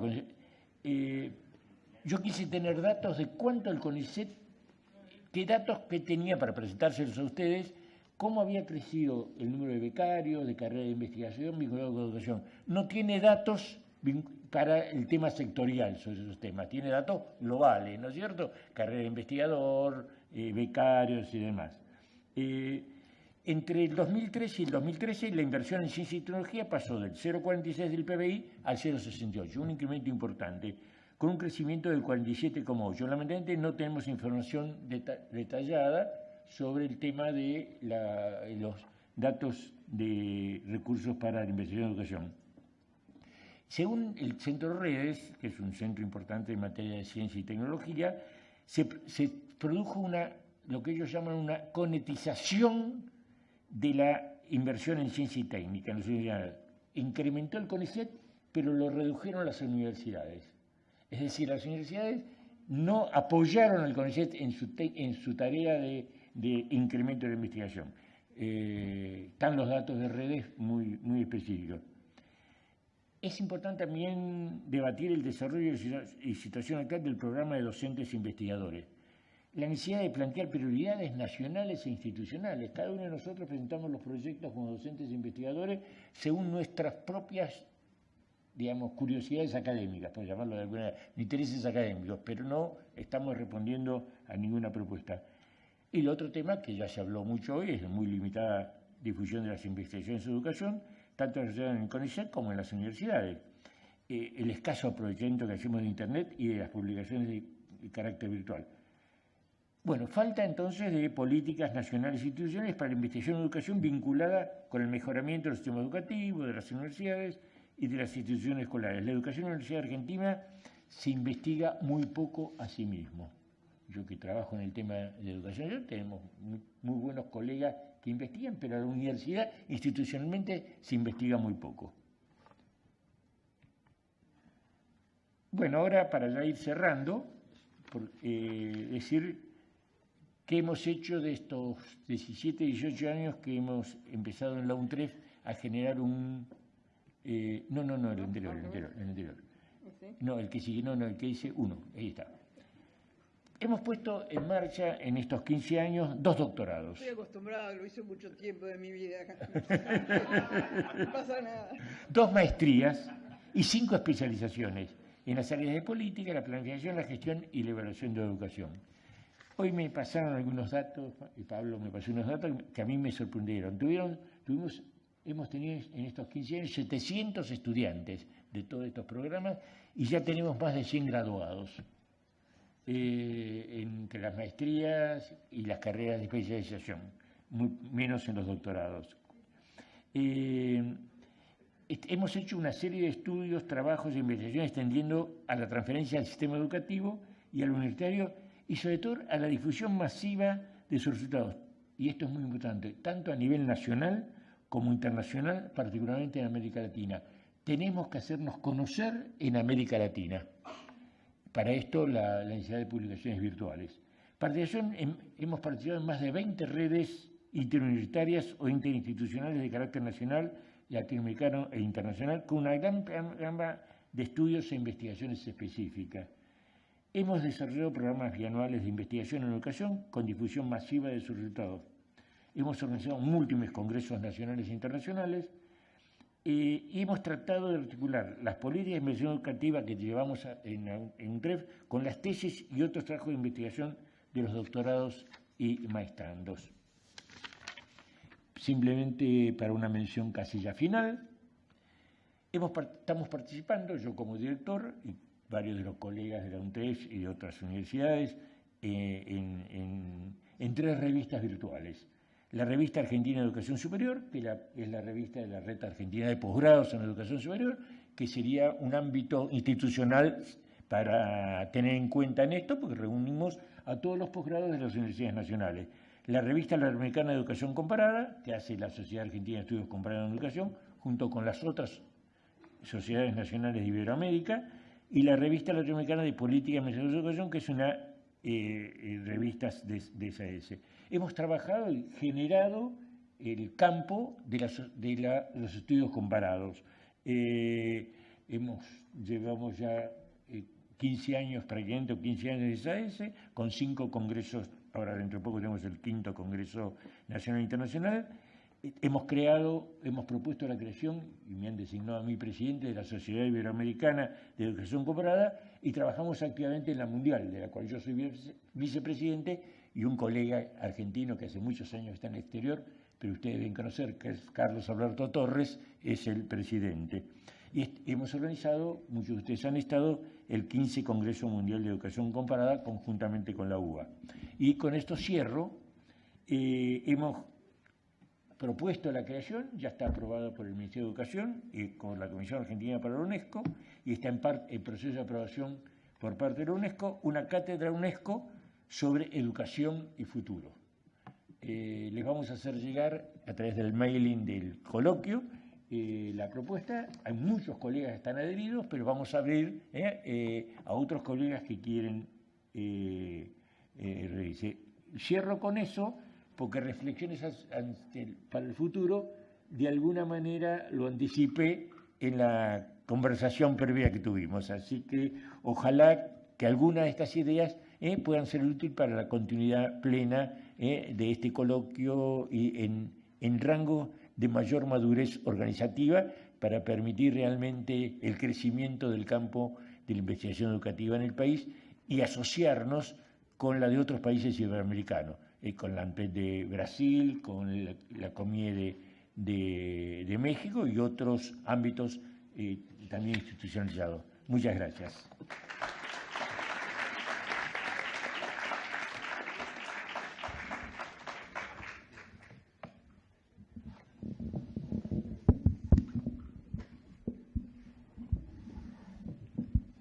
Bueno, aunque nos queda poco tiempo, me parece que amerita un espacio, una pequeña ronda de preguntas, de debates, comentarios, así que sí.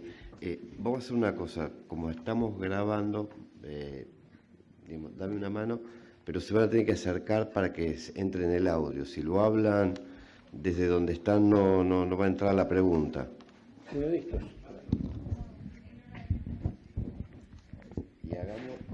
¿Les parece que hagamos 4 o 5 preguntas y pregunta, o comentario, pero breve? No, yo quiero hacer un comentario breve. En primer lugar, escuchando las exposiciones y escuchando la reiterada idea del desencuentro de investigación y quienes hacen política, se me ocurre pensar que desde el 90 en adelante, y continuamos en eso, la Argentina no puede pensar a la democracia como un espacio donde se sostiene la disidencia. Y entonces la crítica que proviene muchas veces de la academia es pensada como una crítica insoportable. Eso pasó en los 90 y pasa en los 2000. Y entonces deberíamos pensar en ese rasgo de nuestra cultura como un rasgo que impide un diálogo abierto entre aquellos que toman las decisiones y aquellos que piensan sobre la realidad y que a veces critican, nunca indebidamente, a lo mejor algunas veces irresponsablemente, pero esa es la regla de la democracia, la disidencia. El segundo comentario que quería hacer, que me importa mucho aclararlo, es que en esa línea, cuando Cecilia Braslavsky volvió a la Flaxo, lo que pidió es que se fuera del área de educación de la Flaxo todos aquellos que habían disentido con ella mientras ella estaba en el Ministerio de Educación. Entonces, que la razón por la cual Cecilia no volvió a la Flaxo fue esa. Nada más que aclarar eso. Bien. ¿Algún otro comentario?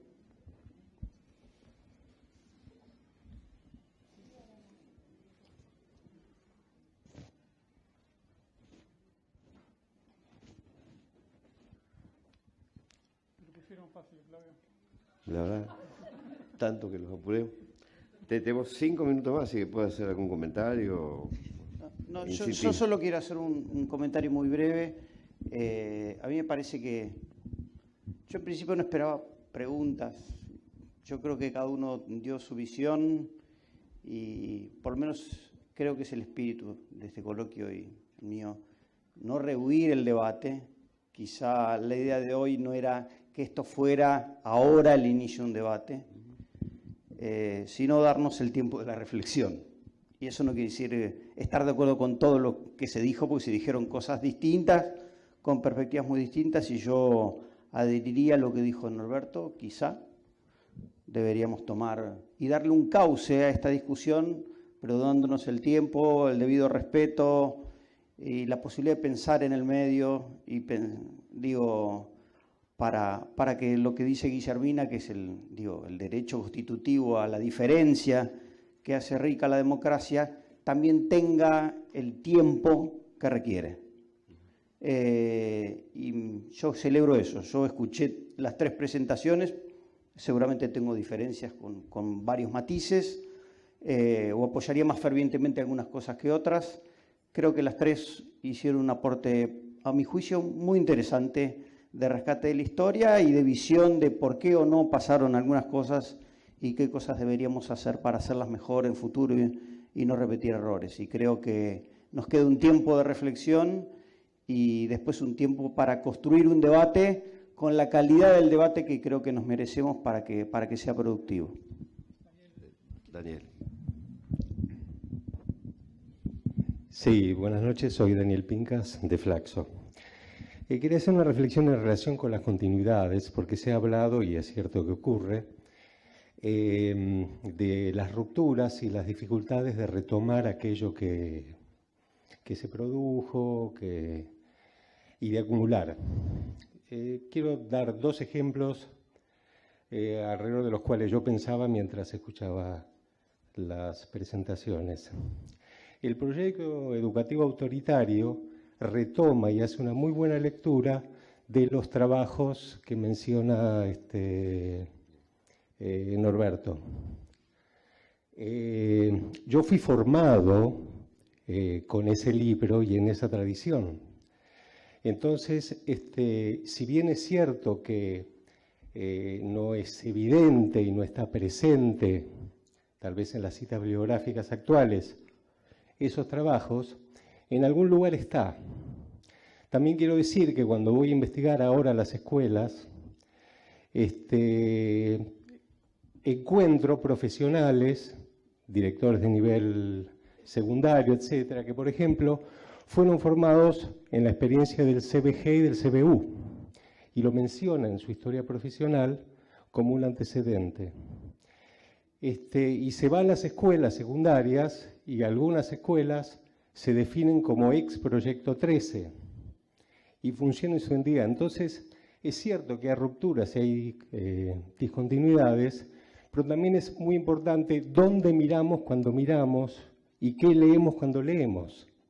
Yo creo que este coloquio y estos días de trabajo me parece que apuntan en esa dirección y eso es lo que quiero levantar y rescatar.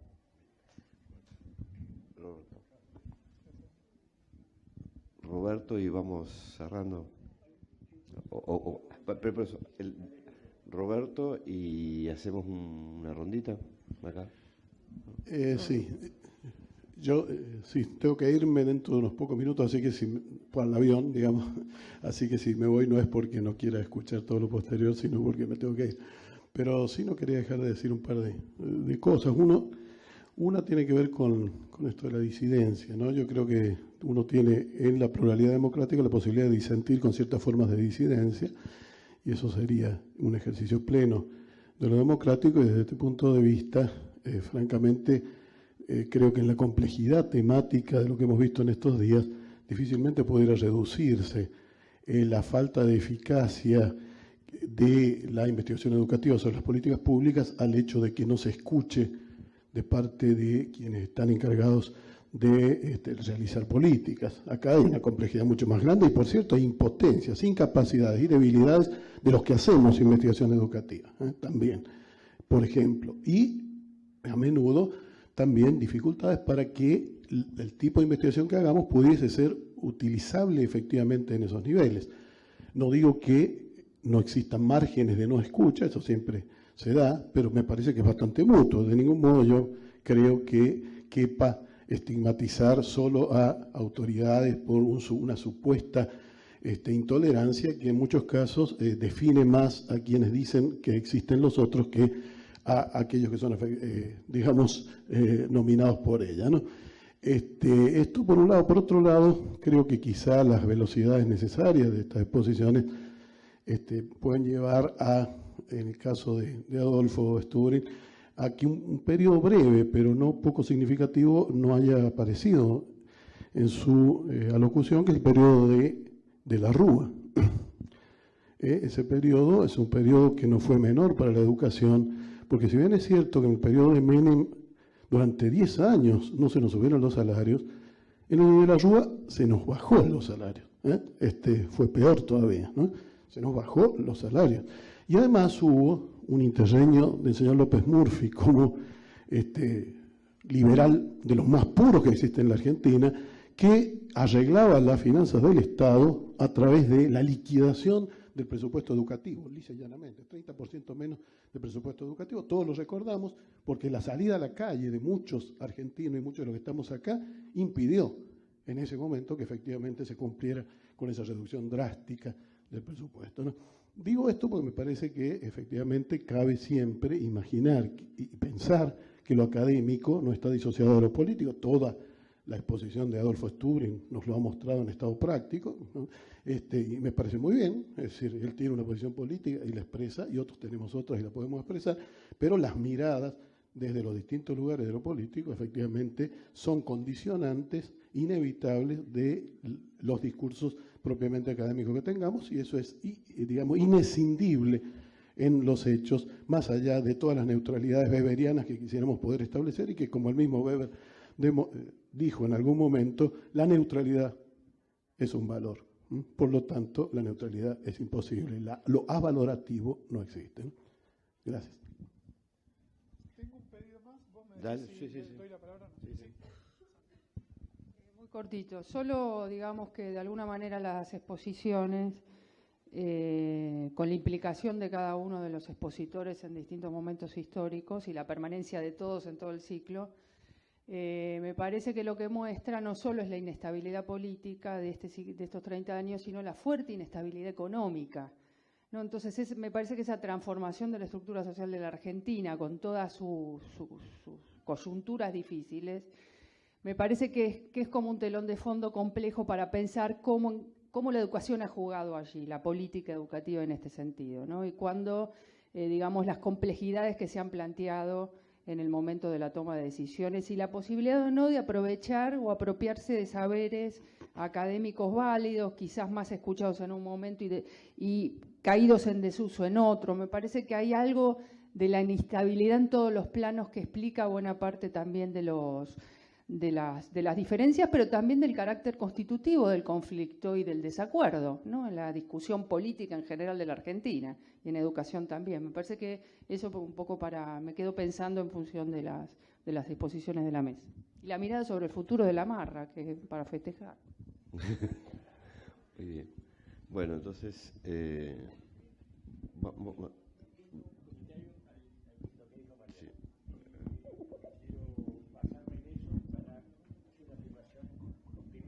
para que no parezca tan pesimista. Yo creo que hay que partir, sí, no, son 20 segundos, hay que partir de que las discrepancias enriquecen y enriquecen y permiten crecer, que las discrepancias son los que nos alimentan y ojalá podamos tener un programa de investigaciones que nos ayuden a fundamentar las discrepancias. Y es decir, yo creo que en ese caso dejaremos de ser una democracia y quizás un sistema educativo relativamente adolescente y pasaremos a ser una democracia que todos aspiramos y un sistema educativo al que todos aspiramos maduro. Ese pensamiento de la discrepancia como factor de crecimiento.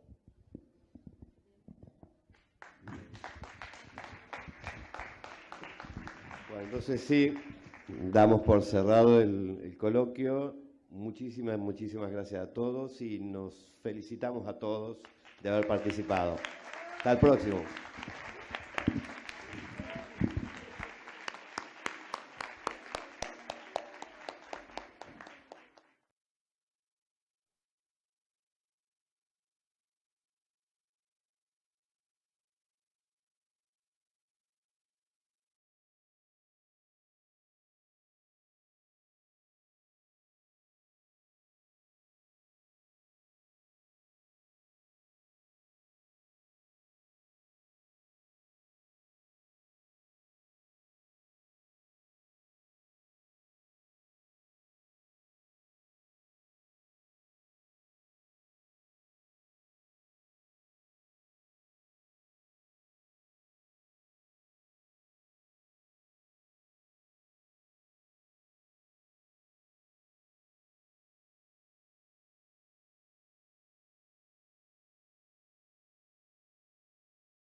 Saleme, digamos, una lista que sería bueno incorporarlo en menciones y no olvidarnos de ninguno, porque bueno, finalmente lo que hoy tenemos también es parte de ese esfuerzo que hicieron esos colegas y que es justo y creo que es necesario esos reconocimientos porque nos constituyen como una comunidad con historia, con identidad.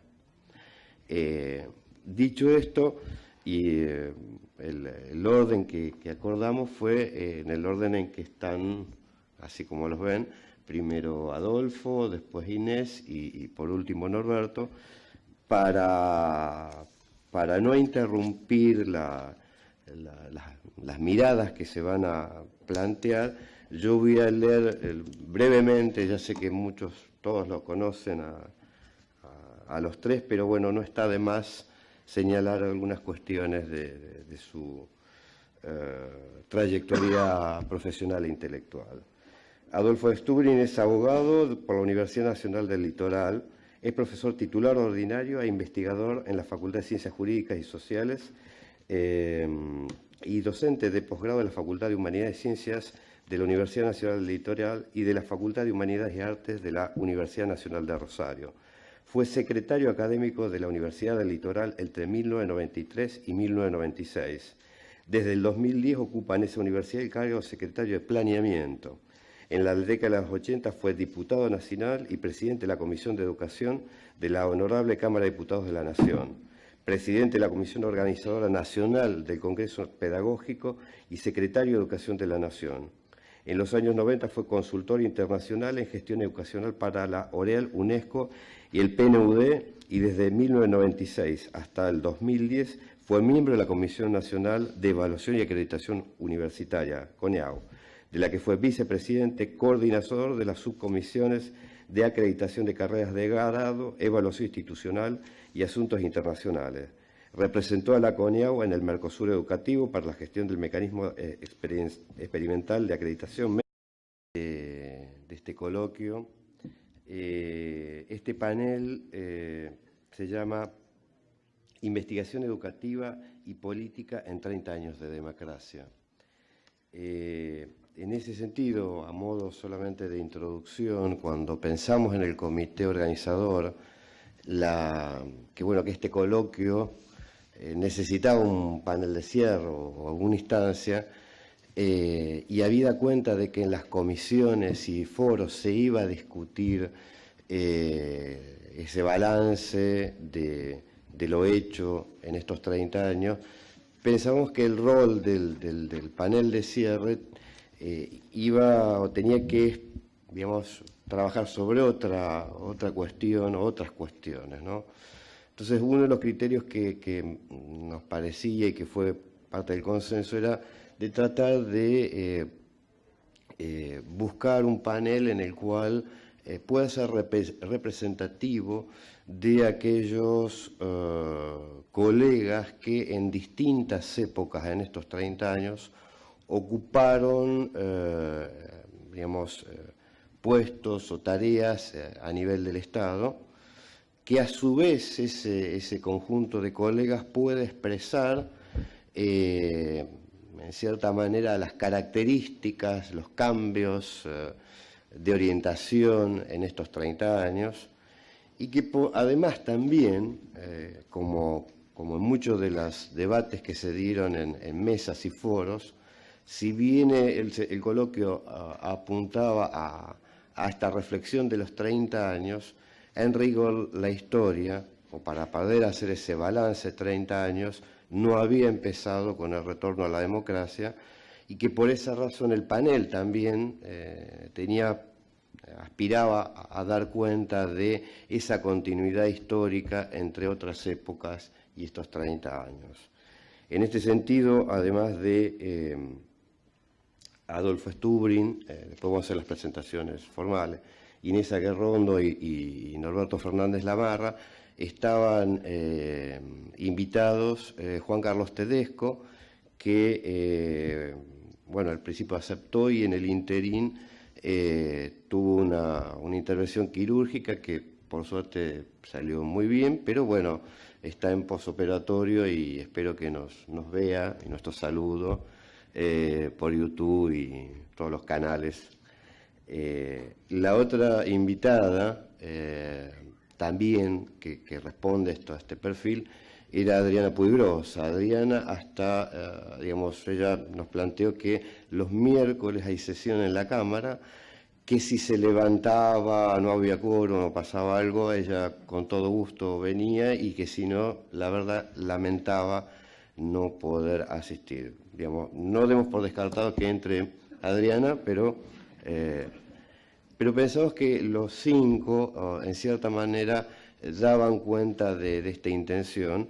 Y yo, antes de darles la palabra, si bien se ha dicho y se ha recordado en distintas mesas estos periodos anteriores, yo quería, a modo de homenaje, reconocimiento, quien también podría haber estado en esta mesa y que ya nos dejó, que es Cecilia Braslavsky.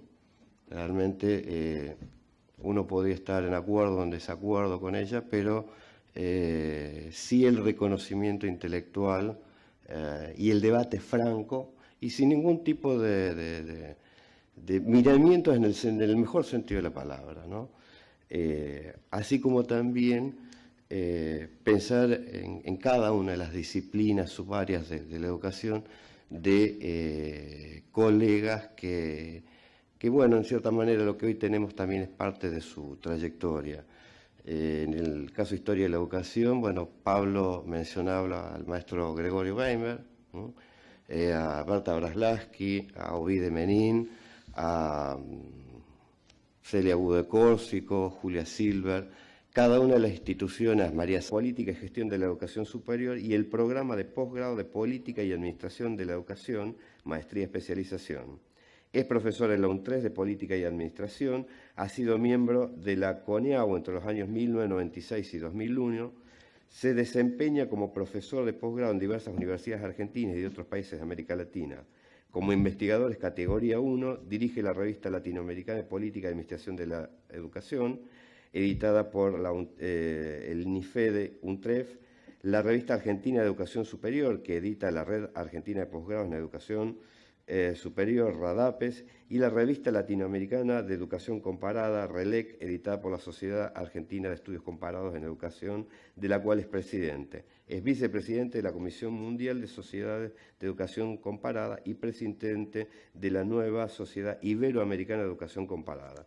Es autor de más de 200 publicaciones, estudios, trabajos, libros y artículos sobre educación argentina y latinoamericana. En los últimos 10 años ha publicado 14 libros, la mayoría de ellos sobre educación superior. Dicho esto, le damos la palabra a Adolfo. Bueno, gracias, Claudio. Empiezo por felicitar al comité organizador del coloquio por el gran éxito obtenido y agradecerle también la distinción que me ha hecho al proponerme integrar este panel de cierre de la actividad. Se espera de mí que evoque en este panel los años 80, voy a satisfacer esa expectativa. Además de, si me alcanza el tiempo, hacer algunas reflexiones más actuales y sobre el futuro. Para eso empiezo por lo que llamo el punto de partida, es decir, la situación que tenía el país al momento de la normalización democrática durante el año 83. Lo compendio en 3 dimensiones, en lo que tiene que ver con una mirada politológica, Anexa y el Arcusur, Sistema de Acreditación de Carreras Universitarias en Mercosur. Fue hasta el 2009 secretario de la mesa directiva de la Red Iberoamericana de Acreditación y Evaluación de Educación Superior, RIACES. Integró la Comisión Nacional para el Mejoramiento de la Educación Superior, conformada en el 2001 hasta el 2002. Desde el 2011 ejerce la coordinación del Núcleo Disciplinar sobre Evaluación Institucional, Planeamiento Estratégico y Gestión Universitaria de la Asociación de Universidades del Grupo Montevideo.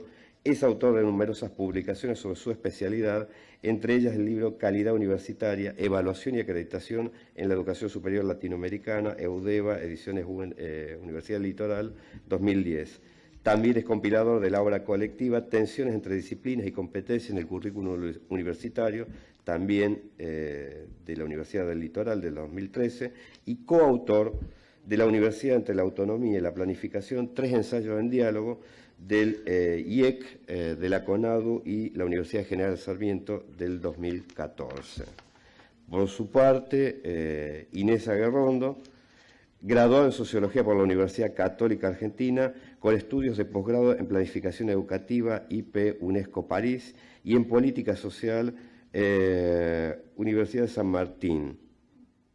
30 años en el Ministerio de Educación de la Nación, área planeamiento, subsecretaria de Programación Educacional, 1996-1999, consultora de temas de reforma educativa, docente de maestrías en Planificación y Administración Educativa, UDESA, Universidad Torcuato Di Tella, coordinadora del área de gestión del Departamento de Educación de la Universidad Católica Argentina. Y por último, Norberto Fernández Lamarra es profesor universitario, investigador y consultor nacional e internacional en el área de políticas, planificación, gestión y evaluación de la educación, particularmente con perspectiva comparada, con énfasis en los últimos años en la educación superior. Es director de posgrados en la Universidad Nacional del 3 de Febrero, donde además dirige el Núcleo Interdisciplinario de Formación y Estudios para el Desarrollo de la Educación, NIFEDE, el doctorado en